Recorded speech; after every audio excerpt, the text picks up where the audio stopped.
this side as two different teams, first half and second half. Would you say the same, but in a positive light in the second half of your team? Yeah, I just felt kick chase probably wasn't as where it needed to be in the first half, and that was a sign of our, I wouldn't say effort, but it was a sign of our intent. And we were in a bit of a breeze in that first half, so we weren't getting the ball as deep as we needed to. And I think in the second half we were able to get the ball a bit deeper, and our kick chase was up, and we started to have a bit more intent, and that got us field position. Even in the first half, I felt there was times there where we looked like we were going to open the game up, but we just put that a little bit extra effort in the second half, and we got the rewards.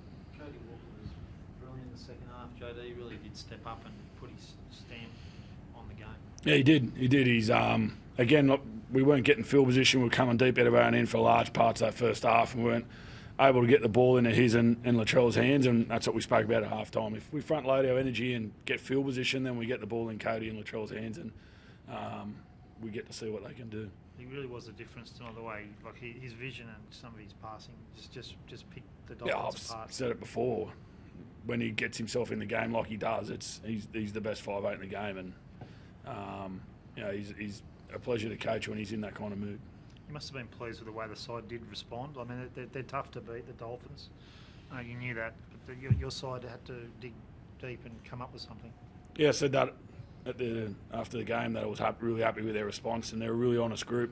They know when they're not quite where they need to be, and that's not to discredit the Dolphins. They were really good in that first half. Both teams were in the 80s for completions. There was a lot of ball in play. There was a lot of fatigue in the game, and they brought their game to us in the first half, and we had to ride through that, and I felt we did that. And once we got some momentum, I thought our interchange both times in the first half were good, and I thought the guys who came back on, the starters, were really good in the second half as well. You're just starting to warm up to what you can do, South Sydney.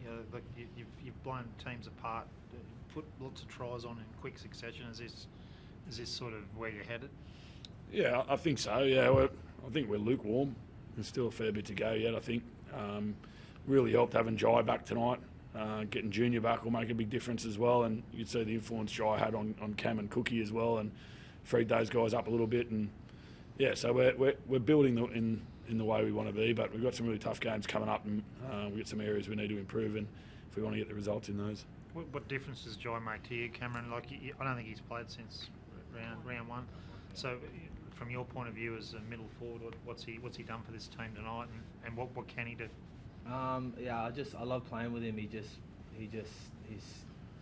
effort areas are so good, and he works so hard for his teammates, and he puts his body on the line for his teammates. He's just one of those players that you want to run out with. So you saw tonight, he just gave his all. I think he was pretty tired out there in moments. Obviously, he doesn't have the match fitness that the rest of us have, but he just keeps going. So I think efforts like his, and Davey was really good through the middle too, taking a step forward with his game. I think efforts off the back of players like them give us field position and give us opportunities for Cody and Latrell to ice on the back of shape. So it was a really good performance, I think, from those two in particular, and we got a bit to improve on as well. So we'll go back to the drawing board and hopefully start a little bit better next week. Yeah. Just on injuries, how is Keone? His leg didn't look great. I don't think he's too bad. Obviously, the score was in our favour, so I wouldn't want to risk him. We've got a week full turnaround this week, so I'm pretty sure he'll be okay, but wasn't worth pushing him. We'll assess him tomorrow and see where he's at. How far is Toller away? He's got some work to do over the weekend and early next week, but we're not going to push him. If he's not next week, he'll be definitely the week after. So we'll just assess him early in the week next week and see whether he's right for Penrith. If not, he'll be good to go for Brisbane the following week. Yeah, you haven't had all your middles at all this year. Must be pleasing to be able to get them all back, and you can have the rotation you want. Yeah, I said that before. We haven't had our best 17 middles available.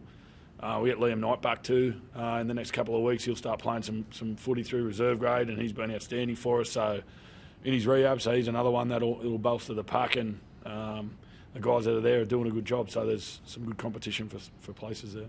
What did you think of that Campbell-Graham try? I mean, Wayne thought it was a push in the back by Campbell on Ewan Aitken. What did you think?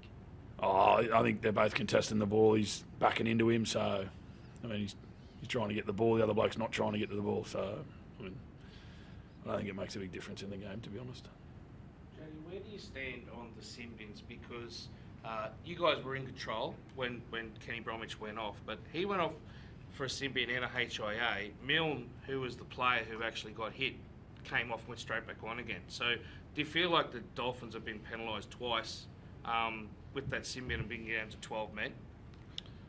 Oh, well, firstly, it's a hit that has no intention of where the ball is, and so he got that really wrong.